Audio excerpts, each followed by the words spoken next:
வணக்கம். நீங்கள் பார்த்து ரசித்துக் கொண்டிருப்பது உங்கள் பாஸ் டிவி. செய்தி வாசிப்பது உங்கள் பி விஜயன். செய்திகள் தொடர்கிறது.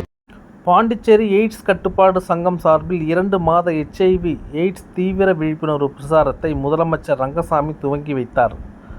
பாண்டிச்சேரி எய்ட்ஸ் கட்டுப்பாடு சங்கம் சார்பில் 2 மாத HIV எய்ட்ஸ் தீவிர விழிப்புணர்வு பிரச்சார துவக்க விழா நிகழ்ச்சி புதுச்சேரி கம்பன் கலையரங்கில் நடைபெற்றது. புதுச்சேரியில் நடைபெற்ற நிகழ்ச்சிக்கு முதலமைச்சர் ரங்கசாமி தலைமை தாங்கி விழிப்புணர்வு சுவரொட்டிகளை வெளியிட்டார். முன்னதாக கலைக்குழுவின் கூடிய பிரசார ஊர்தியையும் மாணவர் விழிப்புணர்வு பேரணியையும் முதலமைச்சர் ரங்கசாமி கொடியசைத்து துவங்கி வைத்தார். நிகழ்ச்சிக்கு சுகாதாரத்துறை இயக்குனர் டாக்டர் செவ்வேல் வரவேற்புரை ஆற்றினார். சட்டமன்ற உறுப்பினர் கென்னடி மற்றும் சுகாதாரத்துறை செயலர் ஜெயந்தகுமாரே ஆகியோர் வாழ்த்துரை வழங்கினர். எய்ட்ஸ் கட்டுப்பாடு சங்க திட்ட இயக்குனர் டாக்டர் அருள் விசாகன் நன்றி கூறினார். தொலைக்காட்சி நிகழ்ச்சிக்கு தொகுப்பாளரும் பேச்சாளருமான ஈரோடு மகேஷ் மாணவர்களுக்கு விழிப்புணர்வு குறித்து பேசினார். நிகழ்ச்சியில் சுகாதார இயக்க இயக்குனர் டாக்டர் கோவிந்தராஜ், இந்திரா காந்தி மருத்துவக் கல்லூரி இயக்குனர் டாக்டர் உதயசங்கர், பொது சுகாதார துணை இயக்குனர் ஷமில், குடும்ப நல துணை இயக்குனர் ஆனந்தலட்சுமி உட்பட்ட சுகாதாரத்துறை அதிகாரிகள் கலந்து கொண்டனர். நிகழ்ச்சியில் பல்வேறு செவிலியர் கல்லூரிகளை சேர்ந்த செவிலியர் மாணவ மாணவிகள், கல்லூரி மாணவர்கள் 1000க்கும் மேற்பட்டோர் கலந்து கொண்டனர். எல்லோரும் ஆரோக்கியமாக வாழ வேண்டும் என்பதுதான் முக்கியமான ஒரு காரணம். நோய் இல்லாத வாழ்வு ஒரு சிறந்த வாழ்வு.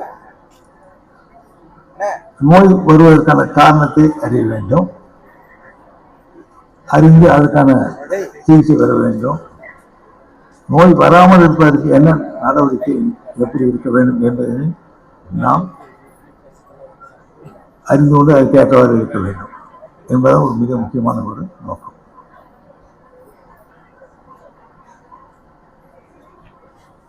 இது ஒரு 2 மாத பிரச்சாரம். நம்முடைய சர்வதேச இளைஞர் தினம், சுவாமி விவேகானந்தருடைய பிறந்ததை ஒட்டி சர்வதேச இளைஞர் தினம். இது இளைஞர்களுக்கு வாழ்த்து சொல்கின்ற விழாவாகவும் ஆலோசனை சொல்லும் நிலையிலும் அறிவுரை சொல்லும் நிலையிலும் இருக்கின்ற ஒரு விழா என்பது மிக முக்கியமான ஒன்று. உங்கள் அனைவருக்கும் என்னுடைய வாழ்த்துக்கள். நீங்கள் நன்றாக இருக்க வேண்டும், சிறப்பாக இருக்க வேண்டும், வளமாக இருக்க வேண்டும், வாழ்க்கை நல்லது செய்து நல்ல பேர் எடுக்க வேண்டும், எல்லோருக்கும் உதவ வேண்டும். அப்படி இருந்தால் தான் வாழ்க்கை செம்மையாக இருக்க முடியும். வாழ்க்கை நல்லா இருக்குன்னா மற்றவர்களும் உதவி செய்யணும். அந்த அன்பு என்பது மிக முக்கியமான ஒன்று. அன்பு இருக்கணும். அன்பு இருந்தால் தான் வாழ்க்கை நன்றாக இருக்க முடியும். அந்த அன்பு இருந்தால் தான் மற்றவர்களுக்கு உதவ முடியும். இந்த பாசம், அன்பு இதெல்லாம் மனிதனுக்கு அவசியம். அப்படி இருந்தால் உதவி செய்யலாம், பாராட்டு தரலாம், வாழ்க்கையில் முன்னேறலாம். அதே சமயம் நல்லா படிக்கணும். நல்லா படிக்கணும். படிக்கின்ற வாய்ப்பு இருக்கும்போது அதை நீங்கள் பயன்படுத்திக் கொள்ள வேண்டும். படித்தா நல்ல வேலைக்கு போகலாம், நல்ல வருமானம் பெற முடியும், குடும்பத்திற்கு உதவியாக இருக்கும், நல்ல குடும்பத்தில் நீங்கள் செம்மையாக நடத்த முடியும். குறிப்பாக சிந்தனை, நல்ல சிந்தனை ஒரு மனிதனாக வாழ முடியும். நல்ல நூல்கள் எல்லாம் படித்து உங்களுடைய சிந்தனை நல்ல சிறந்த சிந்தனையாளனாக, நல்ல சிந்தனையாளனாக இருந்தால் நல்ல செம்மையான வாழ்க்கையை, வளமான வாழ்க்கையை நீங்கள் வாழ முடியும். இதற்கெல்லாம் உடல் ஆரோக்கியம் என்பது மிக முக்கியமான ஒன்று. உடல் ஆரோக்கியம், உடம்பு நல்லா இருந்தால் தான் நல்லா சிந்திக்க முடியும். நோய் இருந்தால் அதுதான் நம்ம சிந்தனை எல்லாம் நம்ம நோயிலே போயிடும்.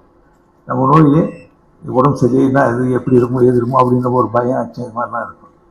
அப்போ நல்ல ஒரு ஆரோக்கியமான வாழ்க்கை, நல்ல ஆரோக்கியமான உடல்நிலை, நல்ல உடல்நிலை நன்றாக இருக்க வேண்டும். அதுக்கு நீங்கள் நல்ல சத்தான உணவு, நோய் தடுப்பு முறைகள் இவற்றையெல்லாம் கருத்தில் எடுத்துக்கொள்ள வேண்டும்.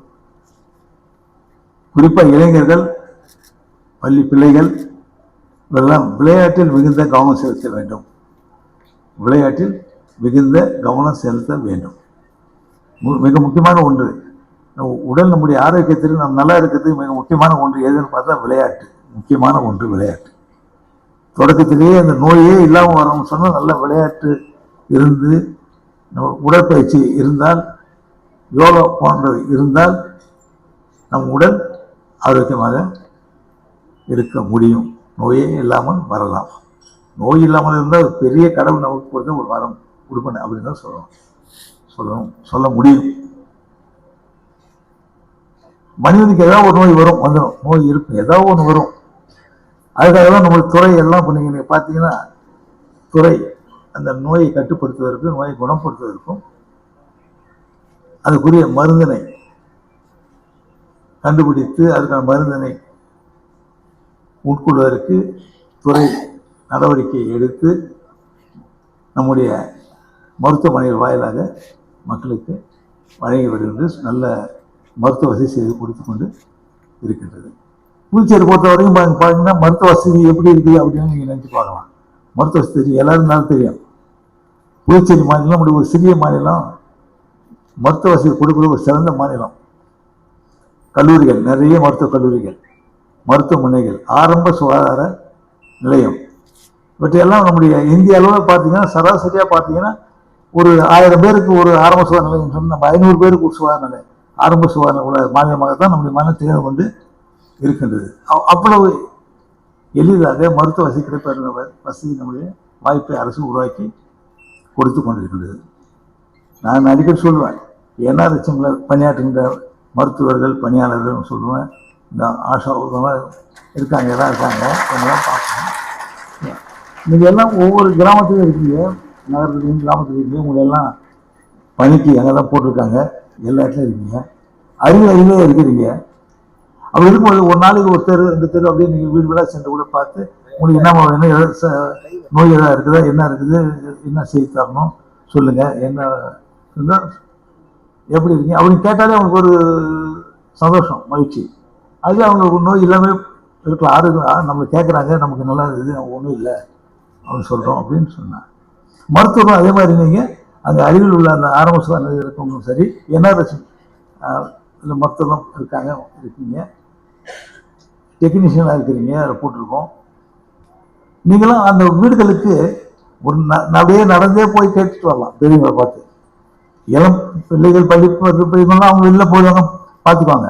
ஆனால் கொஞ்சம் வயதானவங்களுக்குலாம் அந்த வீட்டிலேயே சென்று நீங்கள் அது மாதிரி விசாரிக்கும் பொழுது, மருந்து கொடுக்கும்பொழுது அவங்களுக்கு அரசு இதையெல்லாம் நம்ம செய்து கொடுத்து கொண்டிருக்கிறது. இலவச மருந்து வசதி நம்ம வீட்டுக்கே வந்து செய்து கொடுக்குறாங்க, கேட்குறாங்க அப்படின்னு ஒரு எண்ணம் வரும். அது அரசுக்கு ஒரு நல்ல பேர். நான் அது சொல்லுவேன் அவங்களுக்கு, நாங்கள் போகிறதா அப்படின்னு மருத்துவம் நினைக்கக்கூடாது. நான் சொன்னேன், நாங்கள் வீடாக போய் வரணுமா அப்படின்னு கேட்டேன். இதை ஒரு சேவை எடுத்துக்க, நீங்கள் ஏதாவது உங்களை பண்ணிக்கிற இது ஒரு சேவை, முடியாதவர்களுக்கு ஏழைகளுக்கு உதவுகின்ற ஒரு சேவை. நீங்கள் சேவை மனப்பான்மையோடு பணியாற்றினா நிச்சயமாக அது நல்ல பலனை கொடுக்கும். அந்த முடியாதவர்களுக்கு வயதானவர்களுக்கு ஒரு மகிழ்ச்சியாகவும் இருக்கும், நன்றாகவும் இருக்கும். அவர்களுக்கு செய்யுங்க அப்படின்னு சொல்லுவேன். அப்படி ஒரு மருத்துவ வசதி, நல்ல மருத்துவ வசதி செய்து கொடுக்கும் என்பது அரசுடைய எண்ணம். அதனை அரசு செய்து கொடுத்து கொண்டு இருக்கின்றது. தேவையான மருத்துவமனைகளை எல்லாம் உயர்த்தி இருக்கிறது, அந்த தரம் உயர்த்தி இருக்கிறது, உயர்த்தப்பட்டு இருக்கின்றது. மருத்துவக் கல்லூரி நல்ல மருத்துவ வசதி கொடுக்கப்படுகின்றது. இப்படி ஒரு நல்ல மருத்துவ வசதி நம்முடைய புதுச்சேரி அரசானது நம்முடைய மாநில மக்களுக்கு கொடுத்து கொண்டு இருக்கின்றது. குறிப்பாக நீங்கள் எல்லாம் கல்லூரியை சார்ந்த பிள்ளைகள்லாம் வந்திருக்கிறீங்க. உங்களுக்கு இந்த விழிப்புணர்வு பேரணி என்னன்னு தெரியும். விழிப்புணர்வு பேரணி அப்படி என்னன்னு தெரியாதுக்காக இந்த விழிப்புணர்வு பேரணி, மற்றவர்கள் இந்த விழிப்புணர்வு நாம் ஏன் ஏற்படுத்தியிருக்கிறோம் என்பது நீங்கள் நன்றாக அறிவீர்கள். எனவே இளைஞர்களுக்கு தெரியணும், இளைஞருக்கு தெரிய வேண்டிய அவசியமான ஒன்று. ஏன்னா பார்த்தீங்கன்னா பள்ளி படிப்பை முடித்து கல்லூரிக்கு செல்லும் பொழுது, கல்லூரியில் படிக்கின்ற வாய்ப்பு ஏற்படும் பொழுது, கல்லூரி செல்லும் பொழுது சில மாற்றங்கள், பிள்ளைகளுக்கு ஒரு சில மாற்றங்கள், எண்ணங்கள் மாறுபடுகின்ற நிலை ஏற்படும்.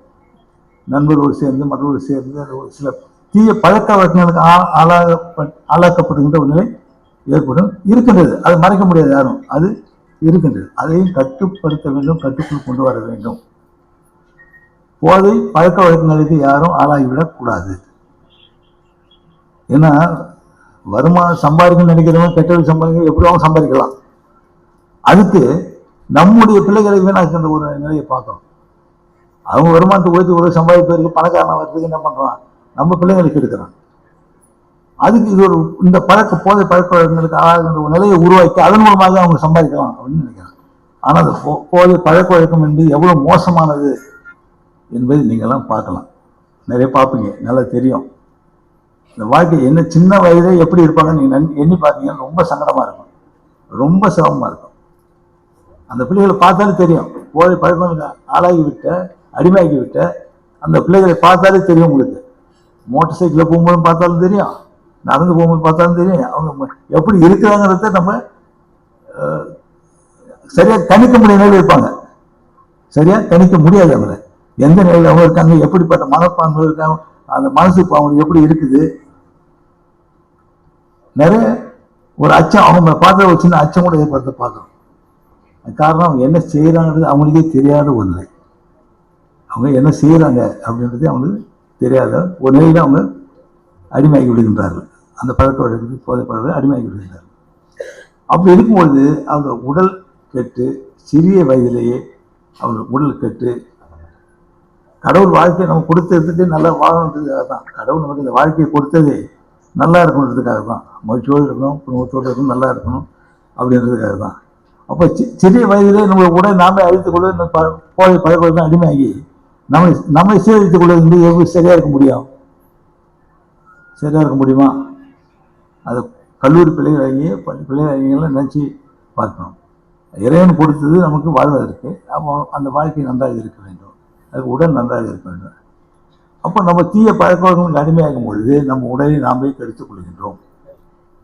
ஒரு நல்ல சிந்தனை மனிதனாக இருக்க முடியாது, நல்ல மனிதனாக இருக்க முடியாது. தீய வழி செல்கின்ற மனிதனாகத்தான் இருக்க முடியும். அது இட்டு போயிடும்.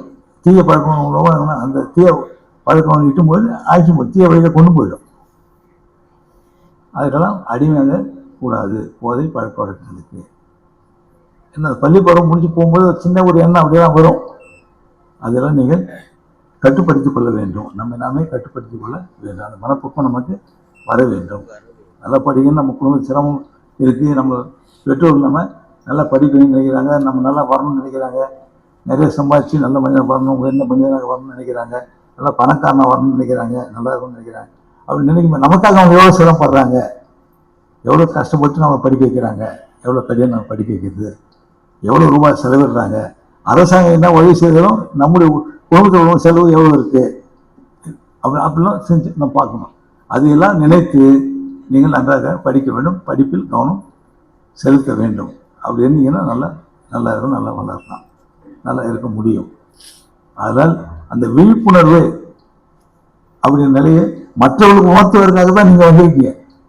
விழிப்புணர்வை மற்றவர்களுக்கு உணர்த்துவதற்காக நீங்கள் என்னென்ன நிலையில் எப்படிப்பட்ட பழக்கம், எப்படிப்பட்ட கெடுதல்லாம் ஏற்படும் என்பதை விளக்குவதற்காக தான் நீங்கள் வந்து. ஏன்னா பிள்ளைகள் சொன்னால் கேட்பாங்க, மற்றவங்க முற்று பார்ப்பாங்க, பிள்ளைகள் சொன்னால் கேட்பாங்க. அதுக்காக தான் நீங்கள் இங்கே வந்திருக்கீங்க. அப்படி தீய பழக்க வழக்கம் அடிமையாகும் பொழுது அந்த வாழ்வு சீரழிந்து விடுகின்றது. இந்த விழிப்புணர்வு பிரச்சாரம் எதை பற்றியது அப்படின்னு நீங்கள் நல்லா பார்க்கலாம். எய்ட்ஸ் கட்டுப்பாடு சங்கம் நடந்துகின்றது. அப்போ HIV எய்ட்ஸ் கட்டுப்பாடு சங்கம் அதை பற்றி விழிப்புணர்வு மக்களுக்கு ஏற்படுத்துவதற்காக இந்த சங்கம் இதனை நடத்துகின்றது. இந்த நோய் எப்படிப்பட்டது, என்ன இந்த விளைவு, என்ன எதனால் ஏற்படுகின்றது, இதையெல்லாம் மற்றவர்களுக்கு அந்த விழிப்புணர்வு உண்டாக்கி அதில் தவிர்ப்பது எப்படி, காப்பது எப்படி, நம்ம காத்துக்கொள்வது எப்படி, அதுக்கு மருத்துவ வசதி என்ன செய்து கொடுத்துட்ருக்காங்க, துறை என்ன செய்கின்றது. அப்போது அதை பற்றி ஒரு விழிப்புணர்வு உண்டாக்குற ஒரு பிரச்சாரம் தான் இப்போது நீங்கள் இங்கே தொடங்கி இருக்கின்றீர்கள். தொடங்கி இருக்கணும் அந்த விழிப்புணர்வு பிரச்சாரம். நம்ம புதுச்சேரியை பொறுத்த வரைக்கும் இந்த எய்ட்ஸ் எப்படி எந்த நிலையில் இருக்குது, HIV எந்த நிலையில் இருக்குது அப்படின்னு பார்த்தீங்கன்னா, ஏறக்குறைய நம்ம சராசரி இந்திய அளவில் பார்த்தீங்கன்னா, இந்திய அளவில் 20% சொன்னால் நம்ம 18% தான். சிறிய ஒரு மாநிலம் ஒரு 18%. இதுக்கு இன்னும் ஒரு காரணம் என்னன்னு சொன்னால், நம்முடைய புதுச்சேரி மாநிலம் ஒரு சிறிய இடம். ஆனால் அண்டை பக்கத்தில் உள்ள மருத்துவ வசதி நம்மகிட்ட இங்கே வராங்க. நிறைய மருத்துவ வசதி பெறுவதற்காக அண்டை மாநிலத்தை சேர்ந்தவங்க வராங்க. இங்கே இலவசம் நம்ம நிறைய மருந்து கொடுக்குறோம், அந்த வசதி செய்து கொடுக்குறோம். அதனால் அவங்க இங்கே நிறைய அந்த மருத்துவ வசதி பெறுவதற்கும் வராங்க. அதுலேயும் கொஞ்சம் கணக்கில் வரும். அதுவும் கொஞ்சம் நம்முடைய கணக்கில் பூச்சிய கணக்கில் வரும். இப்போ 1486 பேர் போயிருக்குன்னு சொல்கிறாங்க. இன்னும் அது உண்மையிலே புதுச்சேரி சார்பா இன்னும் குறைவாக இருப்பதற்கான வாய்ப்பு உண்டு, குறைவாக நிச்சயமாக இருக்கும். இதையும் போக்க வேண்டும், இன்னும் இதெல்லாம் குறைக்கணும், வரணும், போக்க வேண்டும் என்பது நம்முடைய எண்ணம். அப்போது இதெல்லாம் போக்குவதற்காக இந்த ஒரு விழிப்புணர்வு பிரச்சாரம் இங்கே தொடங்கப்பட்டு இருக்கின்றது. நீங்கள் மற்றவர்களுக்கு எடுத்து சொல்ல வேண்டும். அரசாங்கம் நம்முடைய துறை சுகாதாரத்துறை என்னென்ன செய்து கொடுத்து கொண்டிருக்கிறது என்றால் நீங்கள் பார்க்க வேண்டும். அவங்க எப்படி உதவி செய்ய வேண்டும், என்ன ஆலோசனை சொல்லலாம், எப்படி இருக்கலாம் என்று அவர்களுக்கு நாம் சொல்லலாம். இந்த பிள்ளைகள் நீங்கள் எல்லாம் ஏறக்குறைய இப்போ மருத்துவ சம்பந்த படிப்பை படிக்கின்ற பிள்ளைங்க தான் இருக்கிறீங்க. நீங்கள்லாம் அவர்களுக்கு சொல்லலாம். அப்போ நம்முடைய துறையானது எய்ட்ஸ் கட்டுப்பாட்டு சங்கமானது நம்முடைய நோயால் பாதிக்கப்பட்ட தேவை உதவியையும் செய்து கொடுத்து கொண்டிருக்கின்றது. அவருக்கு தேவையான உதவி செய்து கொடுத்து கொண்டிருக்கின்றது. அதாவது இலவச ஒருங்கிணைந்த இலவச பரிசோதனை செய்கிறாங்க. நமக்கு அடிக்கடி அவங்களுக்கு பரிசோதனை செய்கிறாங்க, வராங்க. அவங்க சில நம்மளுக்கு சொல்கிறது கூச்சப்பட்டுலாம் இருப்பாங்க, கூச்சப்படுவாங்க. இதெல்லாம் நம்முடைய துறையானது அவர்கள் வருபவர்களுக்கு அந்த நோயால் பாதிக்கப்பட்டவர்களுக்கு தேவையான உதவியை நம்ம எப்படி செய்ய வேண்டுமோ அந்த முறையில் அவர் செய்து கொடுத்து கொண்டிருக்கிறது. நம்முடைய அரசானது இப்போ கடந்த 2 மாதத்துக்கு முன்பாக நம்ம எய்ட்ஸ் கட்டுப்பாட்டு சங்கத்துக்கு கூட்டம் நடைபெற்றது. அதில் சில முடிவுகள் எப்படி எல்லாம் உதவி செய்யலாம்னு நம்ம அவர்களுக்கு அறிவுறுத்தி இருக்கின்றோம். இப்போ நம்ம எய்ட்ஸ் நோயால் பாதிக்கப்பட்டவர்களுக்கு அவங்களுடைய குழந்தைகளுக்கு ₹3000 நிதி உதவி அளிக்கப்படும் அறிவிச்சிருக்கும். ₹3000 அவங்களுக்கு பாதிக்கப்பட்டவர்கள் நிதி உதவி அளிக்கப்படும். அதே சமயத்தில் இப்போ நம்ம 3 மாதத்துக்கு ஒரு முறை அவங்களுடைய மருத்துவ பயணப்படி இப்போ ₹400 இருந்தது, அதை ₹1000 உயர்த்தி கொடுக்கலான்னு முடிவு எடுத்துருக்கோம். ₹400 மருந்து வாங்கி போட்டோம். 3 மாதத்துக்கு வருவாங்க. அவங்களுடைய பயணப்படி நம்ம ₹400 ₹1000 உயர்த்தி கொடுக்கலாம்னு முடிவு எடுத்துருக்கோம். அதே மாதிரி அவங்களுக்கு சத்துணவு சொன்ன ஆமதில் நல்ல சத்துணவு கொடுக்கணும் அப்படின்னு அதுக்காக ₹1550 மதிப்பில் சத்துணவு அவர்களுக்கு வழங்கப்படும். அவங்க எச்ஐவி அந்த எய்ட்ஸ் பாதிக்கப்பட்ட குழந்தைகளுக்கு கல்வி உதவி கொடுன்னு சொல்லிடணும். அவருடைய குழந்தைகளுக்கு பள்ளி மற்றும் கல்லூரி மாணவர்களுக்கு பள்ளி அளவில் ₹5000 அளவு உதவித்தொகையும், நம்முடைய கல்லூரி மாணவர்களுக்கு ₹12,000 உதவித்தொகை கொடுக்கலாம் ஒன்று முடிவெடுத்திருக்கும். அதுவரை அவர்களுக்கு கொடுக்கப்படும். எய்ட்ஸ் நோயால் பாதிக்கப்பட்டு உயிர் இழப்பவர்களுக்கு, இறந்தவர்களுக்கு ஈமச்சடங்கு செய்வதற்காக ₹15,000 அவர்களுக்கு வழங்கப்படும். ஈமச்சடங்கு செய்வதற்கு அவங்க குடும்பத்திற்கு ₹15,000 வழங்கப்படும். இது மாதிரி முடிவு செய்து எடுத்து அவர்களுக்கு இந்த நோயால் எய்ட்ஸ் நோயால் பாதிக்கப்பட்டவர்கள் உதவ வேண்டும் என்ற எண்ணத்தோடு அரசு அந்த கூட்டத்தில் முடிவுகள் எடுத்து அதை விரைவில் செயல்படுத்த இருக்கின்றது. நான் சொன்னது மாதிரி நம்முடைய சுவாமி விவேகானந்தர் அவர்கள் சொன்னது, நல்ல இளைஞர்கள் கொஞ்சம் பேர் இருந்தால் போதும், இளைஞர்கள் கொஞ்சம் பேர் இருந்தால் போதும் இந்த நாட்டை எப்படி கொண்டு வருவோம்னு சொன்னார். அப்போ நல்ல இளைஞர்கள் தான் நாடு இருக்கின்றது. அப்போ நல்ல இளைஞர்களாக நாம் இருக்க வேண்டும், நல்ல இளைஞர்களாக இருக்க வேண்டும். அப்போ இந்த நாடு யாரை நம்பி இருக்கின்றது? நல்ல இளைஞர்களை நம்பி இருக்கின்றது, நல்ல படித்த இளைஞர்களை நம்பி இருக்கின்றது. ஆனால் நீங்கள் நன்றாக படித்து நல்ல மனிதராக வர வேண்டும். இந்த நாட்டினுடைய உயர்வு என்பது உங்களிடம் இருக்கின்றது. நோயற்ற வாழ்வு குறைவற்ற செல்வம். இந்த நோயற்ற வாழ்வு மிக முக்கியமானது. அதை நீங்கள் மனதில் வைத்துக்கொள்ள வேண்டும் என்று உங்களை கேட்டுக்கொண்டு, எய்ட்ஸால் பாதிக்கப்பட்டவர்களுக்கு உதவி செய்ய வேண்டும். அந்த எய்ட்ஸ் நோய் வராமல் இருப்பதற்கான விழிப்புணர்வை நம் மக்களுக்கு உணர்த்த வேண்டும், கொடுக்க வேண்டும் என்று கூறி வாழ்த்து விடுகிறேன். நன்றி, வணக்கம். செய்திகள் தொடர்கிறது. சுதந்திர தினத்தை முன்னிட்டு பாஜக சார்பில் நடைபெற்ற தேசிய கொடி வாகன பேரணியை மாநில தலைவர் ராமலிங்கம், அமைச்சர் நமச்சிவாயம் ஆகியோர் தொடங்கி வைத்தனர். புதுச்சேரி பாரதிய ஜனதா கட்சியின் நகர மாவட்ட நிர்வாகிகள் சார்பில் நாட்டில் 79வது சுதந்திர தின விழாவை முன்னிட்டு தேசிய கொடி வாகன பேரணி ஏற்பாடு செய்யப்பட்டு அதன் துவக்க விழா கருவடிக்குப்பம் சித்தானந்தா கோவில் நடைபெற்றது. இதில் மாநில தலைவர் ராமலிங்கம், அமைச்சர் நமச்சிவாயம் ஆகியோர் சிறப்பாக அமைப்பாளராக கலந்து கொண்டு தேசிய கொடி வாகன பேரணி தொடங்கி வைத்தனர்.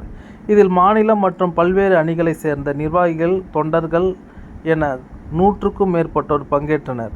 சித்தானந்தா கோவில் அருகே தொடங்கிய பேரணி முக்கிய வீதிகள் வழியாக சென்று தலைமை அலுவலகத்தில் நிறைவு பெற்றது. செய்திகள் தொடர்கிறது. வில்லியனூர் போக்குவரத்து காவல்துறையின் வழிகாட்டுதலின்படி சுந்தரம் பாஸ்டென்சன் தனியார் கம்பெனி மூலமாக சாலை பாதுகாப்பை பற்றிய விழிப்புணர்வு இருசக்கர வாகன பேரணி நடைபெற்றது. புதுச்சேரி காவல்துறை உயர் அதிகாரிகளின் உத்தரவின் பேரில் புதுச்சேரி போக்குவரத்து முதுநிலை காவல் கண்காணிப்பாளர் நித்யா ராதாகிருஷ்ணன் மேற்பார்வையில் புதுச்சேரியில் 0 விபத்து என்ற இலக்கை நோக்கி பல்வேறு விழிப்புணர்வு நிகழ்ச்சிகள் நடைபெற்று வருகிறது. மேலும் சாலை விதிகளை பின்பற்றவும் இருசக்கர வாகன ஓட்டிகள் கட்டாய ஹெல்மெட் அணிய வேண்டும் என்பதை உணர்த்தும் வகையில் பல்வேறு நடவடிக்கைகள் மேற்கொள்ளப்பட்டு வருகிறது. அதன் தொடர்ச்சியாக மேற்கு போக்குவரத்து காவல் கண்காணிப்பாளர் மோகன்குமார் மற்றும் வில்லியனூர் போக்குவரத்து காவல்துறை ஆய்வாளர் சண்முகம், உதவி ஆய்வாளர்கள் சந்திரசேகர், முத்துக்குமரன் ஆகியோர் முன்னிலையில் மங்கலம் பகுதியில் இயங்கி வரும் சுந்தரம் பாஸ்டென்சன் தனியார் கம்பெனியின் சார்பில் சாலை விதிகளை பின்பற்றுவதற்கான துண்டு பிரசுரங்களை வாகன ஓட்டிகளுக்கு வழங்கியும் தலைக்கவசத்தின் முக்கியத்துவத்தை உணர்த்தும் வகையில் இருசக்கர வாகனங்களின் ஸ்டிக்கர்கள் ஒட்டும் நிகழ்ச்சி நடைபெற்றது. அதனைத் தொடர்ந்து சுந்தரம் பாஸ்டென்சன் ஊழியர்கள் சுமார் 100க்கும் மேற்பட்டோர் இருசக்கர வாகன பேரணியாக வில்லியனூர் வழியாக கோட்டைமேடு, உருவையாறு, மங்கலம், ஆரியபாளையம் ஆகிய பகுதிகளுக்கு பேரணியாக சென்றனர். இந்நிகழ்ச்சியில் பொது கம்பெனி ஊழியர்கள், போக்குவரத்து காவல்துறையினர் உடன் இருந்தனர். செய்திகள் தொடர்கிறது. புதுச்சேரி ரெஸ்டோ பாரில் சென்னை கல்லூரி மாணவர் கொலை செய்யப்பட்ட வழக்கில் பார் உரிமையாளர் உட்பட்ட 6 பேரை போலீசார் கைது செய்து சிறையில் அடைத்தனர். சென்னை SRM கல்லூரி மாணவர் ஷாஜன் தனது பிறந்தநாள் விழாவை கடந்த 9ஆம் தேதி இரவு புதுச்சேரி மிஷன் வீதியில் உள்ள OMG ரெஸ்டோ பாரில் கொண்டாடினார். அப்போது ஏற்பட்ட தகராற்றில் ஷாஜனின் நண்பரான சிவகங்கையை சேர்ந்த மோஷிக் சண்முகப்பிரியன் 22 பார் ஊழியரால் கத்தியால் குத்தி கொலை செய்யப்பட்டார். படுகாயமடைந்த ஷாஜன் மருத்துவமனையில் சிகிச்சை பெற்று வருகிறார்.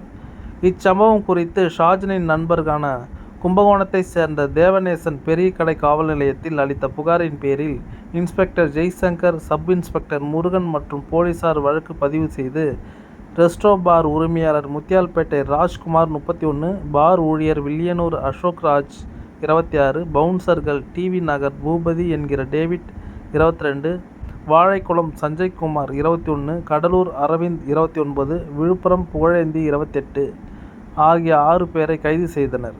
மேலும் கொலைக்கு பயன்படுத்திய கத்தி, தடி ஆகியவற்றை பறிமுதல் செய்தனர். தொடர்ந்து கைது செய்யப்பட்ட 6 பேரையும் நீதிமன்றத்தில் ஆஜர்படுத்தி சிறையில் அடைத்தனர். இவ்வழக்கில் தலைமறைவாக உள்ள மேலும் 5 பேரை தனிப்படை போலீசார் தேடி வருகின்றனர். செய்திகள் தொடர்கிறது. புதுச்சேரியில் உள்ள ரெஸ்டோ பார்களை மூட வலியுறுத்தி மகிழா காங்கிரசார் வாயில் கருப்பு துணி கட்டி கொண்டு கண்டன பேரணியில் ஈடுபட்டனர்.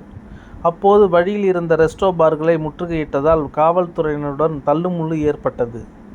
புதுச்சேரியில் நேற்று முன்தினம் இரவு ரெஸ்டோ பாரில் நடைபெற்ற தகராற்றில் ஓர் இளைஞர் கொலை செய்யப்பட்ட நிலையில் மற்றொரு இளைஞர் மருத்துவமனையில் சிகிச்சை பெற்று வருகிறார். இந்நிலையில் புதுச்சேரியில் சட்டம் ஒழுங்கையும் கலாச்சாரத்தையும் சீரழிக்கும் ரெஸ்டோ பார்களை மூட வலியுறுத்தி மகிழா காங்கிரசார் முன்னாள் முதலமைச்சர் நாராயணசாமி தலைமையில் வாயில் கருப்பு துணி கட்டி கொண்டு மகாத்மா காந்தி வீதியில் இருந்து சட்டமன்றம் நோக்கி கண்டன பேரணியில் ஈடுபட்டனர். அப்போது நேரு வீதி வழியாக மிஷன் வீதி சந்திப்பை அடைந்த அவர்கள் அங்கு இருந்த 2 ரெஸ்டோ பார்களை முற்றுகையிட்டு சாலையில் அமர்ந்து தர்ணா போராட்டத்தில் ஈடுபட்டனர். மேலும் கூட்டத்தில் இருந்த பெண்கள் ரெஸ்டோ பாரை சூறையாட முயன்றதால் பாதுகாப்பு பணியில் இருந்த போலீசார் அவர்களை தடுத்து நிறுத்தினர். இதனால் போலீசாருக்கும் போராட்டக்காரர்களுக்கும் இடையே கடுமையான தள்ளுமுள்ளு ஏற்பட்டது. மகிழா காங்கிரசாரின் இந்த போராட்டம் காரணமாக நேரு வீதி, மிஷன் வீதி சந்திப்பில் பரபரப்பு ஏற்பட்டது. செய்திகள் தொடர்கிறது. சுகாதாரத்துறையில் பணிபுரியும் பராமரிப்பு தொழிலாளர்களுக்கு மத்திய அரசின் உத்தரவை பின்பற்றி உடனடியாக குறைந்தபட்ச ஊதியத்தை வழங்க வேண்டும் என்றும், இல்லையென்றால் ஊழியர்கள் வேலை நிறுத்த போராட்டத்தில் ஈடுபடுவார்கள் என பாட்டாளி தொழிற்சங்க பேரவை அரசுக்கு எச்சரிக்கை விடுத்துள்ளது. புதுச்சேரியில் செய்தியாளர்களை சந்தித்த புதுவை மாநில பாட்டாளி தொழிற்சங்க பேரவையில் மாநில தலைவர் ஜெயபாலன், புதுச்சேரி சுகாதாரத்துறையில் இயங்குகின்ற மருத்துவமனை மற்றும் ஆரம்ப சுகாதார நிலையங்களில் பராமரிப்பு பணியில் ஈடுபடும் ஊழியர்களுக்கு ரூபாய் 7,600 ஊதியமாக வழங்கப்பட்டு வருகிறது. குறைந்த ஊதியத்தில் மன உளைச்சலுடன் ஊழியர்கள் பணிபுரிந்து வருகின்றனர். இந்நிலையில் மத்திய அரசு தொழிலாளர் துறை அமைச்சர் மன்சூர் மண்டாவியா கடந்த 2024ஆம் ஆண்டு தொழிலாளர்களுக்கு குறைந்தபட்ச ஊதியமாக நாள் ஒன்றுக்கு ரூபாய் 783 என மாதம் ரூபாய் 20,358 ரூபாய் மற்றும் பஞ்சபாடியோடு சேர்த்து வழங்க வேண்டும் என்று உத்தரவு பிறப்பித்தார். இந்த ஆணையை அமல்படுத்த கவர்னர், முதல்வர் மற்றும் அதிகாரிகள் சந்தித்து பாட்டாளி தொழிற்சங்க பேரவை பலமுறை வலியுறுத்தியும் இதுவரை நடவடிக்கை எடுக்காமல் அரசு அலட்சியம் காட்டி வருகிறது. எனவே புதுவை அரசு உடனடியாக அரசாணை பிறப்பிக்க வேண்டும் என்றும், இல்லையென்றால் ஊழியர்கள் வேலை நிறுத்த போராட்டத்தில் ஈடுபடுவார்கள் என அரசுக்கு எச்சரிக்கை விடுத்தனர். புதுச்சேரி மாநிலத்தின் ஒரு அங்கமாக திகழ்ந்து கொண்டிருக்கின்ற, சுகாதாரத்துறையிலே பணிபுரிந்து கொண்டிருக்கின்ற, ஆரம்ப சுகாதார நிலையங்களிலே பணிபுரிந்து கொண்டிருக்கின்ற ஹவுஸ் கீப்பிங் ஊழியர்களுடைய சம்பளம் கடந்த 10 ஆண்டுகளுக்கு மேலாக 7,600 என்கின்ற நிலையிலே பணிபுரிந்து கொண்டிருக்கிறார்கள். இந்த சம்பளத்தை உயர்த்தி கொடுக்க வேண்டி பாட்டாளி தொழிற்சங்க பேரவையின் சார்பாக பல முறை கடிதம் கொடுத்திருக்கிறோம். அந்த கடிதத்தின் அடிப்படையில் எவ்வித நடவடிக்கையும் எடுக்காத இந்த சுகாதாரத்துறையும், அரசாங்கம் தன்னுடைய நிலைப்பாட்டிலிருந்து மாற்றிக்கொள்ளாத தொழிலாளர் துறையும் மாற்றிக்கொள்ள வேண்டும் என்கின்ற நிலையிலே தான் மத்திய அமைச்சர் அவர்கள் மான்சுக் மாண்டேவியா அவர்கள் சென்ற வருடம் செப்டம்பர் மாதம் 27ஆம் தேதி கிட்டத்தட்ட ஒரு துப்புரவு தொழிலாளர்களாக, ஹவுசிங் தொழிலாளர்களாக பணியாற்றி கொண்டிருக்கிறவர்கள் ஒரு நாள் ஒன்றுக்கு 783 ரூபாய் அதோடு பஞ்சப்படியும் சேர்த்து கொடுக்கப்பட வேண்டும் என்று அறிவிப்பு ஒன்றையும் வெளியிட்டு உடனடியாக அமல் செய்ய வேண்டும் என்று ஆணை பிறப்பித்தார்கள். அந்த கடிதத்தையும் இணைத்து மாண்புமிகு முதல்வர், மாண்புமிகு துணைநிலை ஆளுநர், மாண்புமிகு தலைமைச் செயலாளர் உள்ளிட்ட அனைவருக்கும் கடிதம் கொடுத்திருக்கின்றோம். துறை சார்ந்த அதிகாரிகளுக்கும் நாங்கள் கடிதம் கொடுத்திருக்கின்றோம். அந்த கடிதத்தின் மீது எவ்வித நடவடிக்கையும் எடுக்காத இந்த அதிகாரிகள் புதுச்சேரியிலே பணிபுரிந்து கொண்டிருக்கின்ற, மிகவும் மோசமான நிலையிலே பணிபுரிந்து கொண்டிருக்கின்ற, சுகாதாரத்துறையிலே ஹவுஸ் கீப்பிங்காக பணிபுரிந்து கொண்டிருக்கின்ற அந்த ஊழியருடைய வாழ்வாதாரம் மிகவும் மோசமான நிலையிலே சம்பள உயர்வு இல்லாமல் போராடி கொண்டிருக்கின்றனர். ஆகவே உடனடியாக அதற்கான ஜிஓவை வெளிவரும் வரையில் ஷாப் அண்ட் எஸ்டாபிளிஷ்மெண்ட் என்ற அந்த நிலையில் இருக்கின்ற கேட்டகரியில் இருக்கின்ற 12,000 ரூபாய் 11,131 கூடுதலாக பஞ்சப்படியும் சேர்த்து உடனடியாக வழங்கிட வேண்டும் என்று பாட்டாளி தொழிற்சங்க பேரவையின் சார்பாக கடிதம் கொடுத்திருக்கிறோம். அந்த கடிதத்தின் மீது உடனடியாக இந்த சுகாதாரத்துறையும் அரசு அதிகாரிகளும் நடவடிக்கை எடுக்க வேண்டும் என்று இந்த தருணத்தில் நாங்கள் சொல்லிக்கொள்ள கடமைப்பட்டிருக்கின்றோம். அப்படி அவர்கள் இந்த மாத இறுதிக்குள்ளாக நடவடிக்கை எடுத்து அந்த சம்பளத்தை வழங்காவிட்டால் வருகின்ற செப்டம்பர் மாதம் முதல் ஹவுஸ் கீப்பிங் ஊழியர்கள், ஆரம்ப சுகாதார நிலையம் உட்பட அரசு மருத்துவமனை, ராஜீவ்காந்தி மருத்துவமனை உட்பட அனைத்து நிலையிலும் பணிபுரிகின்ற ஹவுஸ் கீப்பிங் ஊழியர்கள் வேலை நிறுத்தத்தில் ஈடுபட வேண்டி வரும் என்பதை இந்த தருணத்தில் நான் சொல்லிக்கொள்ள கடமைப்பட்டிருக்கிறேன். ஆகவே அரசு அதிகாரி உடனடியாக நடவடிக்கை எடுத்து குறைந்தபட்ச சம்பளத்தை உடனடியாக உயர்த்தி தர நடவடிக்கை எடுக்க வேண்டும் என்று இந்த தருணத்தில் கேட்டுக்கொள்கிறேன். கிட்டத்தட்ட ஒரு 600 பேருக்கு மேல பணிபுரிந்து கொண்டிருக்கிறார்கள். ஹவுஸ் கீப்பிங் என்கின்ற நிலையில ஆரம்ப சுகாதார நிலையங்கள் உட்பட, இஎஸ்ஐ மருத்துவமனை உட்பட 600 பேருக்கு மேல் வேலை செய்து கொண்டிருக்கிறார்கள். ஹவுஸ் கீப்பிங் என்ற கேட்டகரி எல்லா டிபார்ட்மெண்ட்லையும் வேலை செய்யறாங்க. எல்லா டிபார்ட்மெண்ட்லயும் இந்த 7,200 8,000 ரூபாய்க்குள்ளதான் இருக்குது. மத்திய அரசாங்கம் சொன்ன 783 ரூபாய் உடனே அமுல்படுத்தணும். தலைமைச் செயலகம், நீதித்துறை, கல்வித்துறை, பொதுப்பணித்துறை உட்பட அனைத்து துறைகளிலும் ஹவுஸ் கீப்பிங் பணிபுரிந்து கொண்டிருந்த ஊழியருடைய சம்பளம் மிகவும் 10,000க்கு குறைவாக இருக்கிறது என்பதை பதிவு செய்ய கடமைப்பட்டிருக்கிறேன். கடிதம் கொடுத்திருக்கிற முதல்வர்கிட்ட தொடர்ந்து சொல்லியிருக்கிறோம். அவரு சொல்றேன்னு சொன்னாரு. கடந்த 24/2/25 அன்று முதல்வர் அல்ல, துணைநிலை ஆளுநர், தலைமைச் செயலாளர் உள்ளிட்ட அனைவருக்கும் கடிதம் கொடுத்திருக்கிறோம். எல்லாருக்குமே கடிதம் கடந்த 2025 2வது மாசமே கொடுத்திருக்கிறோம். மத்திய அமைச்சர் சொன்னதை நீங்க புதுவை மாநிலத்துடைய நேரடி பார்வையில் என்கின்ற அந்த மாநிலம் அவர்கள் சொன்ன அந்த உத்தரவை உடனே அமல்படுத்தணும் சொல்லியிருக்கிறோம். கடிதம் கொடுத்திருக்கிறோம். வணக்கம். நீங்கள் பார்த்து ரசித்துக் கொண்டிருப்பது உங்கள் பாஸ் டிவி.